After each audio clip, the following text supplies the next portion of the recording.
Here we go, ladies and gentlemen. This is I Love You, Say It Back. It's the podcast. A lot to talk about, and frankly, a lot to celebrate. Let's talk about it.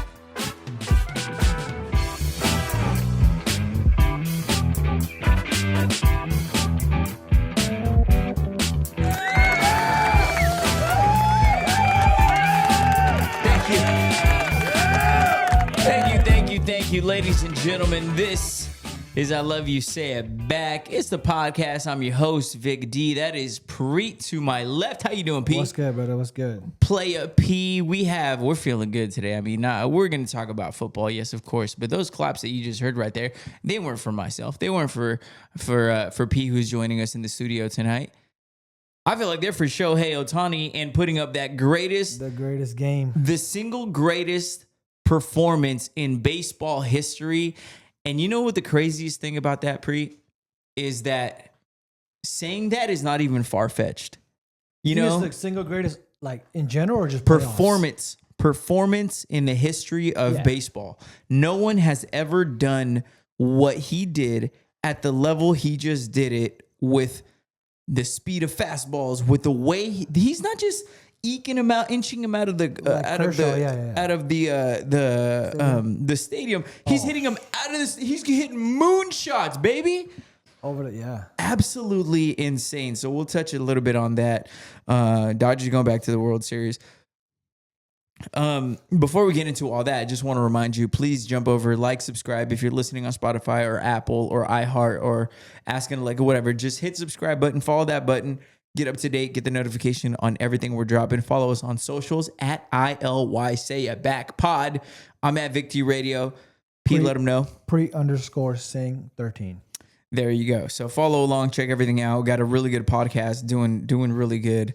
One that we put out on Thursday with my buddy C's. That one's doing really good. So check that one out if you haven't listened to it. Maybe you're into the sports side, so you only tune in on Sundays, but give that a shot. And same with the people on Thursdays. If you listen on Thursdays, now you're giving sports a shot. We're glad to have you here. But let's talk about that.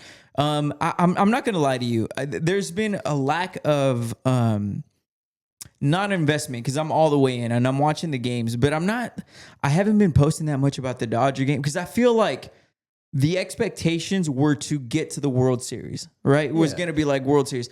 Don't get me wrong. It's still exciting. I was at Chili's that night, and I was having a beautiful triple dipper and a 3 for me. It was just a fantastic evening. And we were watching the Dodgers as I was, biting into my mozzarella stick. You can eat at Chili's. My gosh. I've seen it, bro. Chili's is insane. I'm putting together. I have a video that I got to put together that I'm going to be doing. Eat at Chili's. You love Chili's. Don't get me started. Yeah. But what I'm getting at is, so we were there, and I was every bit as excited as I was last year. But the road leading up to this, I feel like the Dodgers didn't really make it that exciting. Like every game was kind of, not every game, but like most of the time, you never really felt like, damn, that we're in danger of losing this, I think it's still, we're getting to kind of, still not there. We only won one in 2020. But last year, but like you said, we're expecting it. All right, we're gonna win, but it's still exciting. Baseball's hard, man. It's the hardest sport to win, especially back to back in. So, but they are making it look very easy and kind of boring, because the starting. You know how if people don't watch baseball a lot, even us, we don't watch every game all year. It's too many games. But if the starting pitcher is, you have to really like baseball to enjoy like a starting pitcher doing good, because it's not home runs and exactly. The casual fan doesn't appreciate starting baseball. They're like, you know what they say? They're like, that game was boring. There wasn't any hits. There was no home runs, and it's like you're not watching the artistry of the pitcher absolutely dominate. It's beautiful. Yeah, so it's different, but it's still exciting. I went to Game 3 this year. Couple days ago. It was sick. You mean the game right before the greatest show? I had a talk with Shohei. I was like, yo, man, next game I need you to lock in, and he was like, Konnichiwa. That's all he said. I know my how. Yeah, you're just kind of guessing. It's just like, it's got to be in that ballpark. As soon as he said that, I was like, all right, Shohei over 2.5 home runs. But you know what's funny? You brought up a great point, and how hard it is to repeat in baseball. Baseball is the hardest. People don't talk about that enough, because what people don't notice is that, so what the hardest part is, not only because you're now everybody's going after you, getting everybody's best shot, but what ends up happening is that you're pitching so much more. Think about how many teams haven't pitched since like September? Yeah. And we're already to the end of August, to the end of October, almost in November. And they're still pitching. They're still going out and throwing out 100 pitches per night, doing all this, while everybody's already on their rest period, we're still going at it. So that transfers into the next season. And and those arms get fatigued, and it doesn't show up early in the season. It doesn't even show up in the middle of the season, but towards the end of the season, you see it with the Dodgers. Luckily, they had the depth, and we can get into a whole freaking conversation about how everybody's crying and bitching about doing it. But I feel like for me, the season started. It starts now. Yeah. I expected to get here. I'm happy to get here. Okay, yeah. But I will say the Mariners or the Blue Jays, Game 7 tomorrow, that's going to be fantastic. I feel like we played too tough. I mean, Phillies were tough, and then obviously, before that we played the Reds. They were okay, but Philly is supposed to be the best team. Here's how I feel about the Reds. That's the real cricket right there. Yeah, the real cricket's right there. I'm going to get up in a minute, and I might need you to take over if this cricket doesn't calm down. But anyways, continue. Yeah, no, I'm saying Philly's supposed to be one of the best teams in the league, especially with Schwarber and Bryce Harper, and then but Milwaukee had the best record in the league. So that one scared me. They swept the Dodgers, and people don't talk about it. Like all of a sudden, it's like they were 6-0 against the Dodgers last 6 games. So it wasn't like we're playing scrubs, but they just made it look so easy and boring, so it was expected. But if you know baseball, we know baseball, so it's still tough. Like I was still sweating out every game. My boys at work, they're always like, Dodgers are up 6-0, and you're still, stressing and stuff. But yeah, man, we'll be all right. I think if we play Seattle, we have the first 2 games at home. If we play Toronto, we're on the road at first, so. How much that matters. Yeah. And here's the last thing I'll say on it, because we got a lot of football to get to. Here's the corniest thing ever, man. Like, people are already doing, and they've been doing this for years, the thing where, if the Dodgers win, it's like you're buying it. Of course you're going to get here. There's no way that you shouldn't get here. And they set you up to where it's like, even if you succeed, it's invalid. It's like you did it because of blank, blank, and blank. However, if they lose, you're gonna be like, you did all pick one. You can't do both. You can't discredit it before it happens. And if it doesn't happen, because it's still very hard, you're gonna be like, damn, you guys are scrubs. So it's like you're setting yourself for a win-win when you can't do that. Yes, the Dodgers invested a lot of money, but you know what they've been doing? Anybody, the freaking Pittsburgh Pirates can do exactly what the Dodgers are doing. However, they weren't smart enough to do their contracts and do all these things where it's like, Shohei's making $2 million for I don't know how many years, and then he's getting all that deferred to the end, like his post-playing career, all that stuff. They're just smarter. Players want to play in LA, so they're willing to do things like that. Teoscar turned down I don't know how many millions of dollars to go back to Mariners, one of the teams that wanted him. Toronto, I think. Yeah. Toronto, yeah. So he took a lesser deal to stay with him. Like, I'm sorry, you fucking live in fucking Milwaukee. There ain't shit in Milwaukee, but they want to play in LA. They want the weather. They want all that, and they're willing to make sacrifices to make that happen to a team and an organization that is committed to winning. But what these corny people are doing is they're saying, if the Dodgers win, it's invalid. You bought it. You got Ohtani. You got your starting pitchers. But if they lose, God forbid, nobody's going to clown on them harder. And that's my shut the fuck up of the week. All of you guys, you're trying to invalidate something before it even happens and setting yourself up to where if it doesn't happen, it's like the biggest choke job. It's like that, whatever. But anyways, Game 7, make a prediction. Who goes to the World Series on the AL? I think Seattle wins. I think Seattle does too. Seattle wins on the road. That's a fun one. I think Toronto, they're gonna get gassed out. But I wouldn't be surprised if Toronto wins. Absolutely they're at home, not. So their offense is just nuts. And they're hot. Baseball is all about who's hot at the right time. So anything can happen.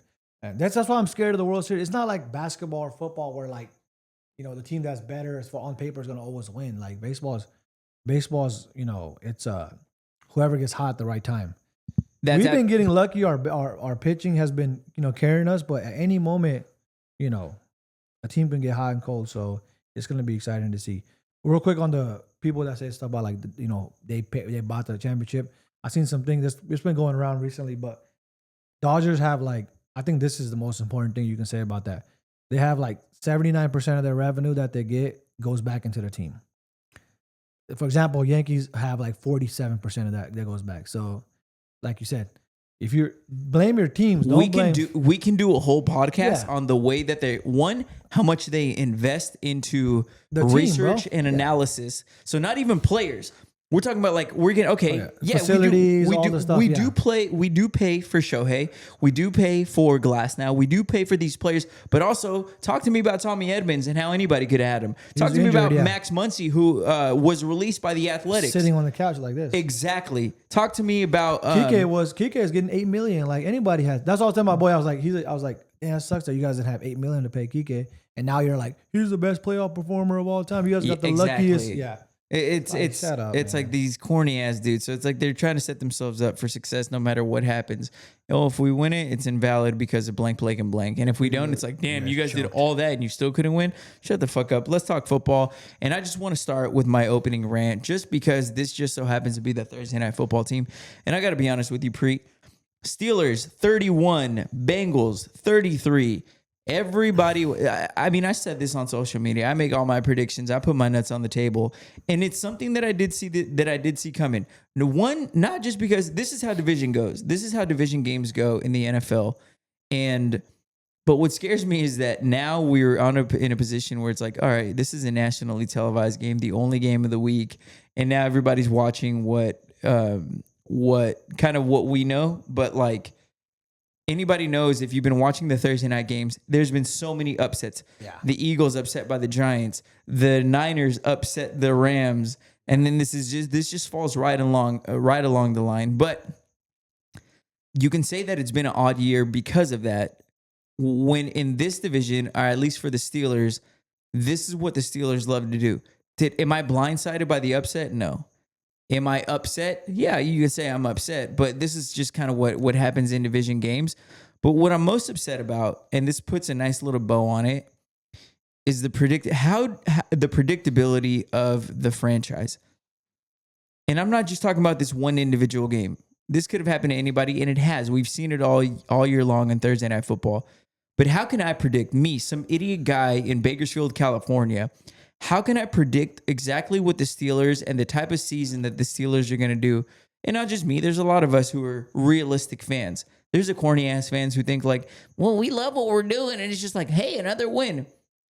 We said it last year. Look at who they've beat. They beat the dregs of the league, backup quarterbacks, third strings quarterbacks that have been released from the Browns, now playing with the Bengals, blah, blah, blah. The list goes on and on. Now the season starts for real. The Steelers are, is it 4-2? Yeah. Steelers are 4-2. And yeah, don't forget, I said this last week. The Steelers were 10-3 at one point last year. And it's like the ending is inevitable. No matter where we go, how we get there, we're going to get to the playoffs. We ended up losing 6 in a row after, it was like 6 in a row, 5 in a row, after we got a 10-3 start with Russell Wilson. And that was because we played the good teams. So now this is our turn. We had a really easy schedule to start the season. Now we play the good teams. We go on a stretch run that we could potentially lose 4 to 5 out of the next 6-7 games. So now the season starts. Our record looks good. We should have won that game to really get a stranglehold on the division, but of course not. We played down to our competition. If you expect us to win the game, we're going to lose the game. If you expect us to lose the game, Mike Tomlin's got a way to be like, come on, boys. They don't believe in you. They're going to play with their hair on fire. That's what I'll say. Pittsburgh Steelers, Bengals. Do you have any thoughts on this? Yeah, I think it's pretty cool that there's two quarterbacks that are 55 years old and they're both still balling. So they both did good. Joe Flacco and Aaron Rodgers. But yes, I mean you kind of call it every time on the Steelers. Every week you kind of call it out how it's going to be, and you've been right so far. But yeah, that was a 33-31 high scoring game for the Steelers.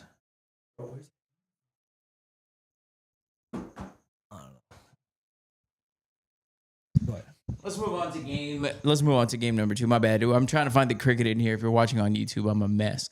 Let's move on. Eagles 28, Vikings 22. This game, a lot of people with the professional bettors liked the Vikings getting 2.5 points here. the Vikings coming off of a bye, and I could see it. So, you know what made Week 7 really an interesting and a wild weekend? The results were not crazy. The results were kind of what you expected. It was very chalky. You could have seen an upset right here with the Vikings and the Eagles. Yeah. You could have seen an upset with the Titans over the Patriots. All these games that we're going to talk about, you saw a path to upsets. However, there weren't actually many. Yeah. So there was a lot of Survivor League. I thought this was going to be a Survivor League killer week, which I was looking forward to. How'd you do? I got nasty. You want to know who my Survivor pick was? I took the Browns over the Dolphins. Oh my God. I got disgusting with it. Yeah, and it worked out, but. That's crazy. Coming off a loss, you're wild for that. Yeah, at home conditions. You know how Tua is on the road. There was like 40-mile-an-hour winds. It was rainy, and the Browns' defense is so good. Is sick, bro. So, and I feel like that team just kind of gave up. But anyways, any thoughts? Eagles, Vikings. The only thing that I saw offensively. They finally put it together in the air. I don't know why they can do it. I don't know why they. It's like you could do this every game. Why don't you? Why not? They finally threw the ball. The Vikings defense is actually really good. That might be one of the best ones that they've faced all year. Especially and all of a sudden, that's a game where they freaking decided to go crazy. Yeah. I mean, it's weird. They threw Devontae Smith had like a 70, 80-yard touchdown, but AJ Brown had 2 touchdowns. I think they can do it. I don't know why they don't. So I think they'll go back to their old ways and start pushing around and just getting Jalen Hurts the, majority of the touches. And only thing weird about the Eagles still so far is Saquon still. He's not having a good year. So. He's not. But, truly, I think people who kind of know ball, we've seen this before with people who have insanely massive seasons at that position. At receiver, you could do it. Yeah, at older age too. Yeah. Yes, at the later stages of his prime. It's hard for running backs to keep doing it. Saquon came off a 400 touch season, historic season, one of the greatest we've ever seen from that position. And you could see a slight decline, and I think that's what we're seeing. Maybe they put it together towards the end of the year. I think they're getting a little tired and they're ready for the playoffs. Yeah, for sure. We'll see though. Patriots 31, Titans 13. Let me explain why I saw a path to an upset in this one. The Titans just came off of firing their head coach. There's always the head coaching bump, right? Yeah. So whenever there's a coach that gets fired, it's almost like everybody in the building is on their P's and Q's. They're on their toes. They're like, oh shit, like they could be cleaning house right here. So I better be on top of it. You're sharper. Sometimes you just need a breath of fresh air. Sometimes that person is a toxic thing. You guys had it with Antonio. Who was your coach? Antonio? No, Mike. Yeah, Antonio Pierce was good, but Mike. Yeah, when McDaniels got fired and Antonio Pierce came in. Yes, it was exactly. It was like, damn, nobody liked that dude, and then everybody played hard for Antonio Pierce, and then you saw what happened. So I thought this was a classic upset situation where I was like, I'm staying away from this in Survivor. I was like, I had the Patriots on upset alert. Earlier, it looked like it could. Early in the game, it was like 10-3 Titans, and then they just froze up. Patriots went on a run. And then after that, it wasn't even close. But a game in a situation where you could definitely see an upset. Yeah, just like you said. I mean, the coach got fired. Everyone's hyped up, and like whether it's positive or negative, like hey, our jobs are on the line, and everybody has got to lock in, or you're just everyone's happy that the coach got fired, and they're like, finally, this guy's out of here. Now we can start playing. But usually that's when it's good to catch a team for to perform way better than they actually are. And they did in the beginning, but Patriots are just good, man. They are. They got the coaching right. They got the good. I think we can say the quarterback is right. So Greg May is a dog. So that's how you get the blowout. They ended up covering. All right, let's move on. I don't want to spend too much time on this game because there's really not. I mean, Justin Fields got benched, but the Panthers 13, the Jets 6. These scores are just ugly. The Jets are just so bad. They might be aesthetically one of the worst teams I've ever seen. They're just I don't know what's up with that franchise, and I'm a Raider fan, so exactly. If a Raider fan is saying what the hell's going on with the Jets, something's really, really wrong. Not much takeaway. Panthers win. Xavier Legette looked good, but that's all we have to talk about there. Another game. The only reason I'm bringing this up: Dolphins 6, Browns 31. The Dolphins have given up. The Dolphins have given up. Their head coach has given up. Yeah, they brought in Quinn Ewers. Who the hell knows? Does anybody really want Tua? I don't think anybody wants Tua. I'm surprised his leash is this long. Like he just keeps getting unlimited chances. He keeps saying the dumbest shit in, during interviews. He's just not making sense. They're talking about like someone was like, I know there's a lot of like the CTE jokes and all this stuff. And they're like, are we starting to see some of the what is some of the shit that he's saying at the podium? He's confused. He doesn't know what he just. The funny today he did one today, whatever he was saying, but he just stopped midway through and just walked off. Like, okay, that's enough. He was like, okay. And then the coach is even, and then Mike Daniels is even worse than him. Yeah, Mike McDaniels. He's even worse than him. He can't even get sentences out. He's lost. And he finally said it. He was like, Tua's not performing. We're gonna have to go back and see, who's gonna give us the best chance to win. So I think Tua gets benched next game. I'm surprised no one's got fired yet. But yeah, I mean they have played terrible. We'll keep. I think within the next week or two. I don't know if he makes it through the season. Weeks now. Yeah, but yeah, not much to takeaways. But so yeah, there's I mean, I like the Browns in this situation. Browns defense alone is. I think if Browns go out there and say, okay, you get the ball, we're gonna play defense. And as soon as we're done playing defense, you get the ball again, and we'll play defense, and you get the ball again. I think it'll be closer than a lot of people think. That's how good their defense is. That's real. Let's move on. The Saints at the Bears. Saints 14, Bears 26. Another game where I saw a path to upset that didn't end up happening. This is exactly what we're talking about. Like, none of the upsets ended up happening, or not many of them ended up happening. There was a lot of 1-point spreads. There was a lot of, crowd favorites, this and that, but none of the upsets really played out the way that they should have, or that they could have, the way we've seen the NFL do it. But that doesn't mean that before the games you couldn't have seen. Oh, yeah. Sometimes you're like, I don't know how that happened. I don't know how I don't know how the 49ers third stringers beat the first string Rams. I don't, sometimes you don't see a path to an upset. This week was full of them, and just none of them ended up happening. That was another one of those games. I like Caleb to have a big game. He didn't, but that might not be a bad thing for the Bears team.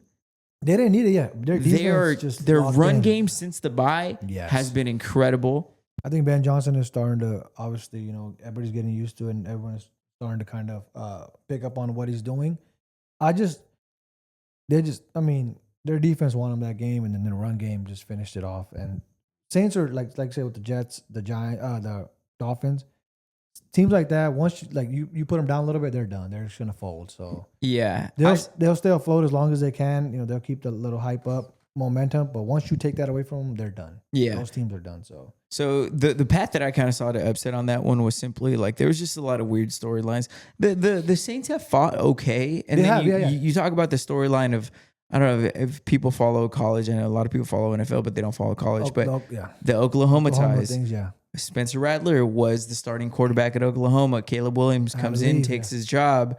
So Spencer Rattler has to leave. Now they're both in the NFL. Yeah. Who knows, what kind of locker room speech is like, hey, I got to get my leg back on this boy. I need y'all to step up, fight for me, whatever. So you could have, if it were to be an upset where the Saints have, you're like, yeah, absolutely. I saw this, some kind of nasty. Like a sure thing, so yeah. Exactly. For sure. Next. Yeah. Raiders. This has got to be. What does O mean? Is that off? Oh, that's Oakland. That's. I got to stand for Oakland. That's a zero. That's a zero there. We got some numbers there, buddy. Raiders 0, Chiefs 31. Thoughts. We have a segment called Thoughts and Prayers, and normally that's for fantasy football players. People. This one's for Preet. Go ahead, Preet. Talk to me. I mean, the season's been over for a while. I think this was expected. Another ass whooping. Well expected. I'm just surprised we're this bad. I didn't know, but I thought we were going to be a little better than this, but obviously we're not. Our offense, they need to do something and fire. It's hard to fire a coach every year. And Pete Carroll's older, he's a more respected coach. You want to give him some time, but he doesn't have a lot of time. on the field or off the field. But this was expected. We're Raider fans, so this is usually about the time of the year where we're like, you know what time do we play again? Yeah, let me ask you this. Because it sounds like you're a little bit more. I feel like you're entering a good space as a Raider fan. Like, oh yeah, we're used to it. In the beginning of the year, you had hopes and thoughts of maybe something's gonna happen. We got a legit coach. We have a top 10 quarterback in Geno Smith.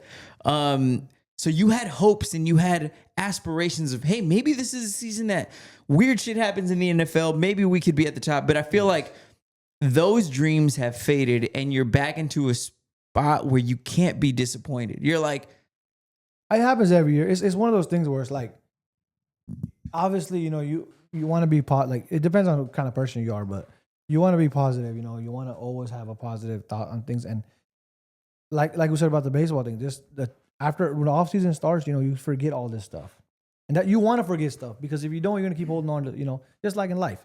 But you forget it, and then the preseason stars or whatever, the OTA star, and you're like, okay, I like these videos, these Instagram edited videos they're putting out. Or guys, Geno hasn't missed a pass in practice in 3 weeks. And then obviously, it's not like we just hired a random coach off the streets. We hired somebody with a good resume. So you're like, you know what, I'm a little excited, and you have to be excited, bro. You have to because that's the point of sports and NFL is you got to be excited for your team. To be a fan, you have to be excited sometimes. But so, what are you excited for now? Are you excited to get a good draft pick now, or what is going to bring you happiness on Sundays? Because now I feel like wins are kind of out the window. Wins are out of the. It's tough to be happy about like Raider football now, but obviously I know this sounds like cliche, but every game does start 0. Like last game, Titans game was cool. We won, and it's still cool. I think when you're disinvested, like it's cool to see the players that like for example, Max Crosby, like them getting to enjoy some wins because I feel bad for him. Do you think? Yes. Okay, let me ask you this: as a Raider fan, would you trade him? Do you feel like he deserves better than? If I was the Raiders, this is what I would do. I would bring Max Crosby in. I'll say, hey, look, what team do you want to go to? Okay, listen, what team do you want to go to? Pick a team, and listen. And after you pick this team, we'll call them and say, hey guys, guess what? Max Crosby wants to be on your team. Let's make it happen. Once it happens, you can go out publicly and say, hey, I never wanted to get traded. They traded me. So we'll look like the bad people because we've caused you so much pain. And, because Max Crosby's a guy, bro, that he will rip I told you earlier, he'll rip his skin off and put it on the line for a team, like the team he's on.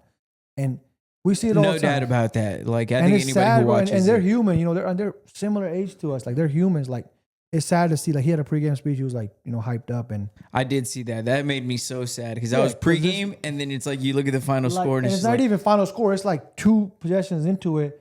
Chiefs are over here running around giggling and stuff, and you have and it sucks because it's a team sport. It's not like Max Crosby, like, I'm just going to go over there and whoop Mahomes' ass. Yeah, it's not Shohei Ohtani out here. What I mean? Max can't go throw 4 touchdowns and then go pick off, sack 4 times. Even if you do, I think if Raiders had Shohei, we would lose. That's how bad we are. But Shohei hit 3 home runs and the Raiders still lost. Only thing, I mean, that's what I would do with Max Crosby. He deserves, obviously, you want him on your team, but what, like, it's not fair to him. Like, no, absolutely. Try to get some picks, even though we're gonna mess the picks up anyways. At least he'll be like happy. Like, that's why I was cool with when they let Derek Carr go, and obviously he got hurt. He was injured and stuff. But a lot of people hate on Derek Carr, but it's cool, man. Like you're disrespecting him. At least let him go and play somewhere else, and he still holds it down for Raiders. So. Another game where I saw a path to upset. There's a team that is always like double-digit underdogs to the Chiefs, who outright beats them, and that's the Raiders. Yeah. No, if you add them in Survivor pools and everything, I was like, I'm staying away. I had to get real nasty and really dig down deep into the grimy stuff. That's why I went with the Browns. But I was kind of hoping that a lot of people did go with the Raiders, with the Chiefs against the Raiders, and then there would be an upset. This year was just weird because it's not the same rivalry anymore because, like, Derek Carr's not there. A lot of guys that were there before are not there for the rivalry. So, and even they came out, like Geno came out, he's like, I don't know anything about this rivalry, but he's like, I don't give a fuck. I guess I'll find out. And then Pete Carroll tempting, he was like, I don't really, I've never been on. So, yeah. Just. Let's move on to potentially the game of the week. We're talking about the Giants 32, the Denver Broncos. What? 33. Crazy. Unbelievable game. The Broncos had not scored a single point in the entire game until the fourth quarter. We were looking it up. 33 points. All of their points in the fourth quarter. There was a point where I think the Broncos was paying what was it 6,000 or 60,000 plus 60,000, 6,000? Oh yeah, it was crazy to come back and win. Yeah, 60 times like your bet. Under like 1% chance to come back and win. It was that's crazy. We get these.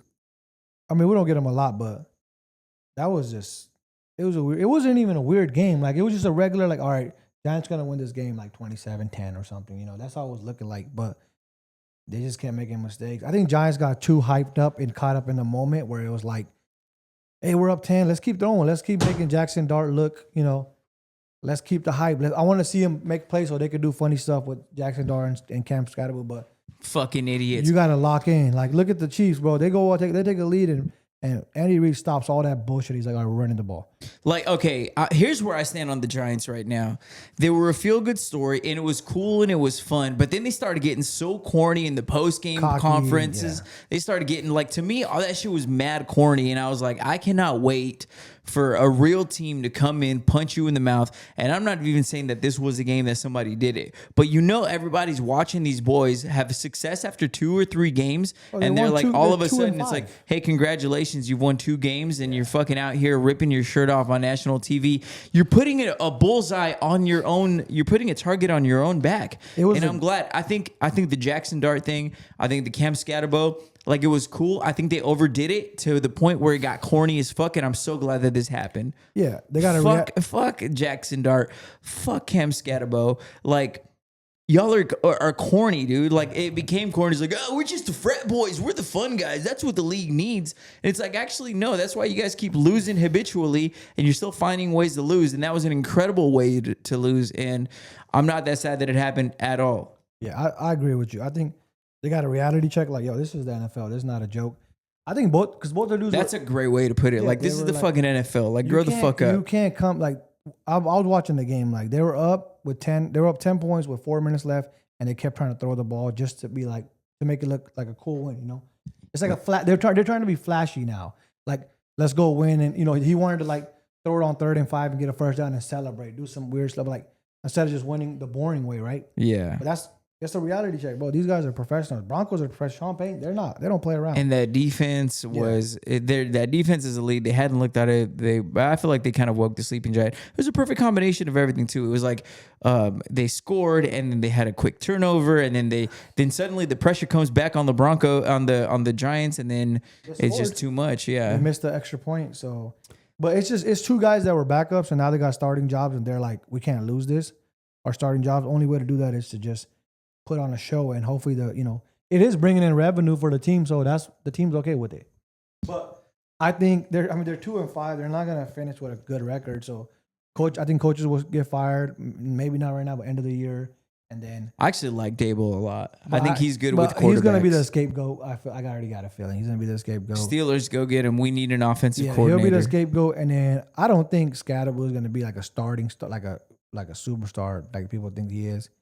I could not agree more. Yeah. Dart's cool. He doesn't have the speed. He has the power. But that's not gonna, bro. Once they start locking in on you, it's over. Like, they're not. He's the white Rondé Barber. Was it Rondé Barber? He's Payne Hillis. Yeah. Payne Hillis was better than him, but he's Payne Hillis. Exactly. It's just everybody. They'll have their moments, and then it's just like you're gonna flash out. But I mean, they're taking advantage of it. Cool. That's on them. And now with social media and all this stuff, they're living it up to the fullest. Olive Green crayon. Shut the fuck up. Yeah, reality. They got a reality check, and they're gonna get a couple more. And then some people are like, "Wait, hold on. They're 2-10. What the hell?" Yeah.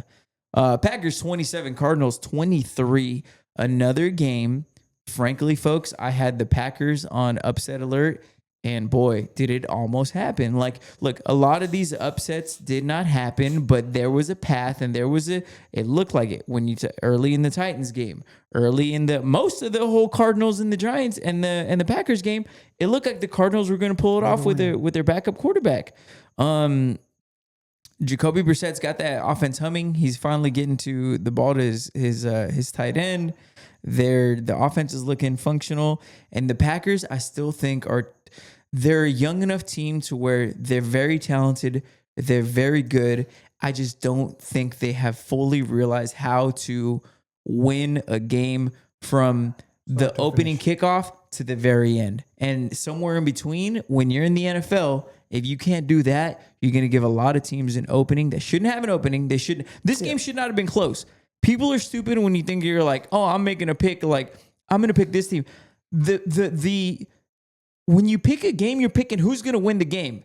The question is not who's the better team. Yeah. Because if you're asking who's the better team, everybody in their right mind will tell you it's going to be the Packers. Absolutely, no doubt about it. But that's not the question. If the better team won every freaking week, the NFL would not be the NFL. That's just as simple as it gets.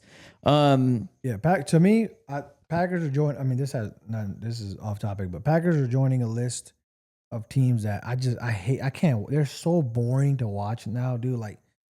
And I know, again, we're talking about like the whole baseball thing, like you have to know the game but football's not like that. I don't think there's the way they ran that 1 yard play was awesome. Like that strategy. It's just Packers are boring as hell. I was talking to my boy Ty, they're boring, so boring to watch. Like they have so many weapons. I don't know if it's their offensive game plan. And they're winning, they're 4-1. I'm not like saying change it up, but they're on my boring list. Eagles have always been on my boring list to watch. Chiefs are on my boring list to watch. I know it's off topic, but that's all I want to say about the Packers. They're just so boring to watch. They never make any exciting plays. When's the last time you were like, dang, you see that Packers exciting play from the Packers? Yeah. I don't remember last 10 years I've said that. And I think it comes down to like their receiver, like they have so many good receivers, but they don't have like the one superstar. Nobody since Aaron Rodgers, like they're just boring to watch, man. They're gonna win, but like you said, they haven't figured out how to win from start to finish, and they give teams hope like this that shouldn't have hope, and that might cause them some trouble later down the road. Yeah, no doubt. Cardinals rudderless ship. Let's go on to what we could consider. John's not here today, but by the way, happy birthday, John. Yeah, happy birthday, buddy. Happy birthday. He's out having his birthday dinner. Win from the Cowboys. He's probably out of his mind right now. He's probably like, hey, ya sabes, bad buddy. Cowboys, ya tú sabes. Cowboys 44, Commanders 22. Again, this was a birthday gift from the Cowboys to John. From the Cowboys to John. So I think it's fair to call this one the belt-to-ass BTA in memory of John game of the week. Absolutely. I think based on expectations, you look at the game, it was less than a 3-point spread. It was expected to be a shootout. It was expected to be close. Yeah. And even before Jaden Daniels got hurt, it was already like a 12-point deficit. They weren't looking as good. They didn't have either one of their top receivers. No Scary Terry, no Debo. Yeah. And it looked like the Cowboys were going to have it all the way. Yeah, I mean, they obviously, I thought I picked Cowboys to win because of that reason. Commanders had a couple guys that were injured, and I like the Cowboys offense. They got a really good offense. With CD coming back too, CD was big. He made some plays. But yeah, I didn't know it was going to be a ass whooping like this, especially with Cowboys defense being that bad.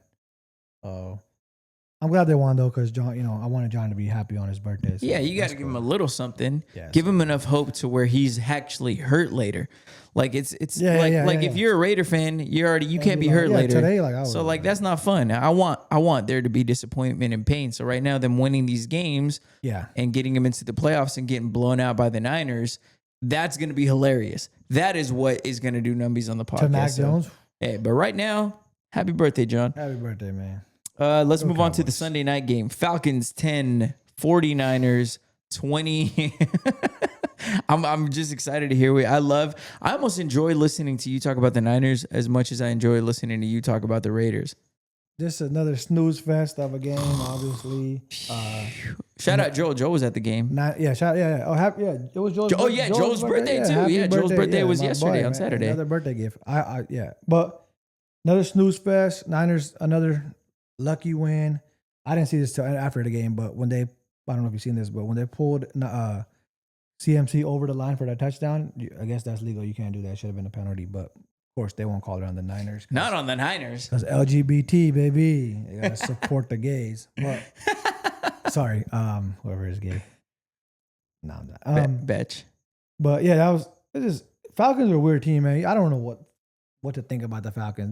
They came out and beat the Bills. They look good, and then they come out just so flat. And Michael Penis was just I feel like he was just out there like, all right, let me get this done over with and go home.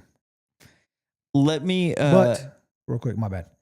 Obviously, I'm gonna hate on Niners always, but I will say this: coaching is so important. It's crazy because Niners have like second, third stringers in, and their coaching just keeps them so like dialed in and locked in. Where they might not win all the games, but they're always in a game because of their game plan is so like that. I hate the Niners. I don't give a shit. I mean, but that's you got to respect that. Like I always, I got to give respect somewhere, but. Their coaching, dude, their offense and defense is always so dialed in. So it's cool to know, hey, like our game plan is going to make sure we're always in a game and have a chance to win. And it's crazy that you bring that up because you think about like, okay, coaching is fine. Like coaching is such a big deal. And we brought it up because look at what they're doing with their second and third strings. Yeah, no Fred crazy. Warner, They're no playing, Bosa, no starting quarterback, none of their receivers. Kittle played today, but he's been gone for a while. Like look, and they're still like at the top of their division. I think they've lost 1 or 2 games. And 5-2. But then it's like, that's going to give you a longer leash as a coach. And it's just going to be like, hey, you're going to like, it's almost like we're waiting for him to have a completely healthy team to really make a determination because he's overachieving right now. Oh yeah. Right. He's overachieving because of the people that he has, like the people that he has available to him. Yeah. What's going to happen when but the problem with the Niners, I guess, is that they seem to have this injury bug. I don't know if it's a practice thing. I don't know if what is it? Karma. Like, it's karma. Yeah, it's karma. Fred Warner is the dirtiest player in the league, so he got hurt because of that. But it's crazy. Like you said, it's wild because it's a funny team because when everyone gets hurt, CMC stays healthy and balls out. When everyone's there, he gets hurt. That is fun. And he's a linchpin to that offense. That's what I'm saying. It's crazy because they're last couple of years, everyone was healthy. Well, some of the time. At some point of the season, everyone was healthy, and then CMC gets hurt. Now, I guarantee you, there are things like, man, the way CMC is playing right now, if we had everyone else, how good we would be. Yeah, so that is funny. That's a funny team, man. Because I always say Raiders. I'm glad it happens that way. I hate that them. team. But it's a funny team because I always say Raiders. I don't even cursed. fuck the team. It's the fans are fans so are corny, the worst. dude. Niner fans and Cowboys fans are the worst fans. Bang, bang. Bang, bang. Some people would argue Raider fans are pretty bad too, but you know what I notice about Raider fans is that they're at least realistic about their team.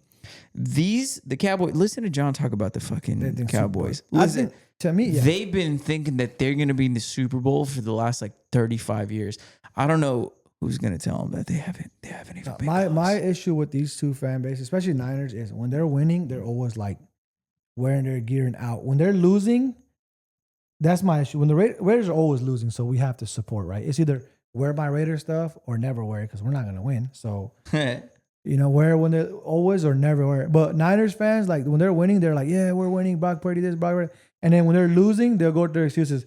Oh, Brock Purdy's hurt. It doesn't really matter. We're not going to do anything this year. Yeah, they never they're never true losers. They never got beat. It doesn't really matter. We're injured. It doesn't really matter. But when they win, it doesn't really matter. Oh. Yeah, when they win, Niner, bang, bang, Niner, we're the best team in the league, blah, blah, blah. So that's my issue. Bang, bang. Shut the fuck That's up. my issue with Niner fans, bro. So all of them do the same thing. They're the same way. I'm not really watching this week. Where everybody's hurt. They're not going to win anyways. This season's over. Come on, bro. What do you expect? We're hurt. And then they win. And then they win, and it's like, oh, we're winning. They're doing the same shit that they do to the Dodgers, where it's like, oh, if you lose, it's like, damn, you lose with all that. But if you win, it's like, damn, you're winning. Like it's like you discredit it. They're doing it the same thing. That's my biggest issue with Niner fans. Yeah, because they're not they are delusional, but they're not. I just hate how they're actually good. That's the problem. That's what I'm saying. They're and they're still complaining. They'll always be like, oh, we went to 3 Super Bowls. Oh, it sucks. Yeah. Let's move on to Monday Night Football. The contest is getting interesting. Last week, you and we all three of us had the Bills, and then I had who was the second game? Was it the Commanders and the Bears? Yeah, you got the Bears. We got the Commanders. Yeah, you guys had the Commanders. I had the Bears. That win got me into a tie with John for first place.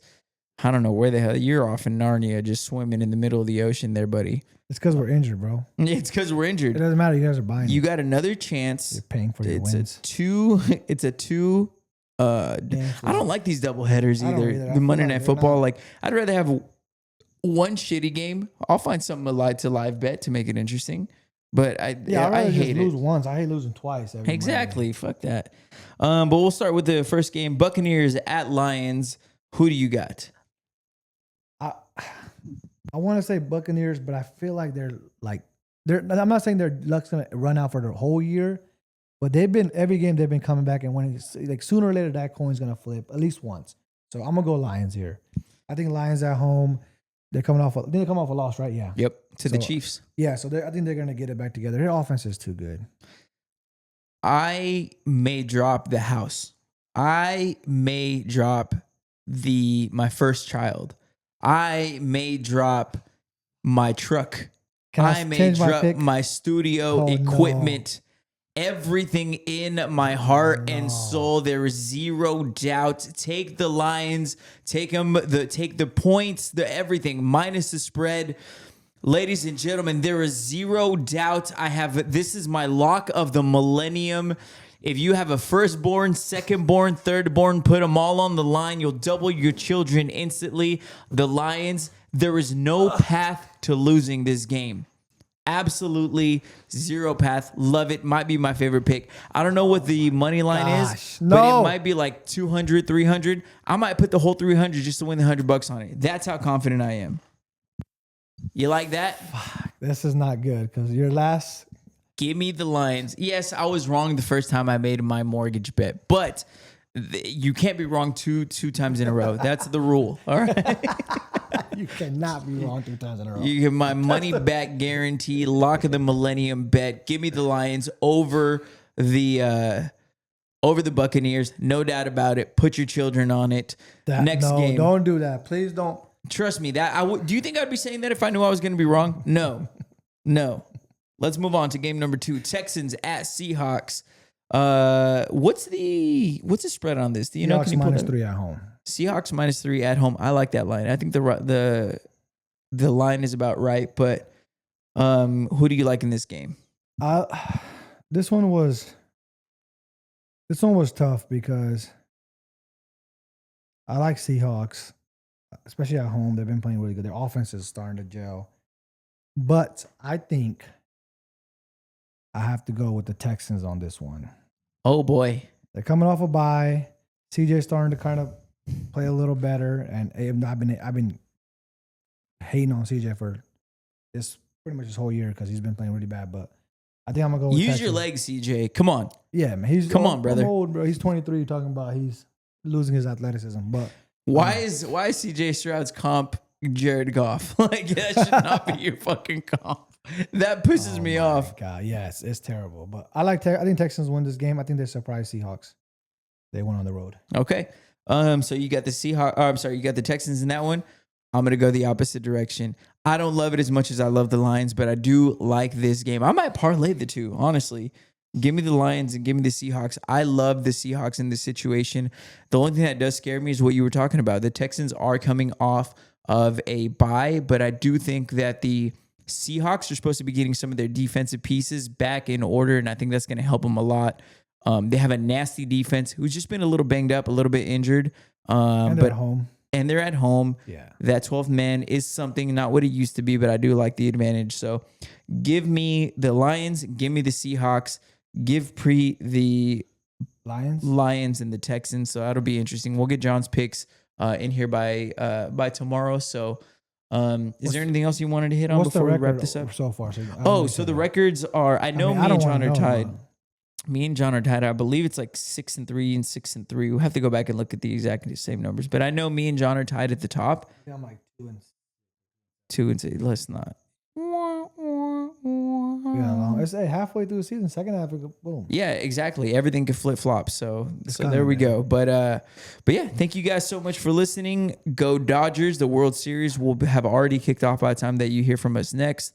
Yes, sir. We'll be. And I think we're both going for the Mariners here. I want Toronto to win. Oh, you want Toronto to win? I think Mariners win, but I want Toronto. Oh, okay. So yeah, I think the Mariners are going to win, and I want the Mariners to win. But like I said, I don't hate either one of those teams. So I feel like I've already low-key kind of won already because if the Mariners, there's a feel-good story in each AL team. They're kind of the ugly ducklings. They're like, you know what? good for you. But obviously, if the Dodgers win, that's the team I'm rooting for, and that's my team.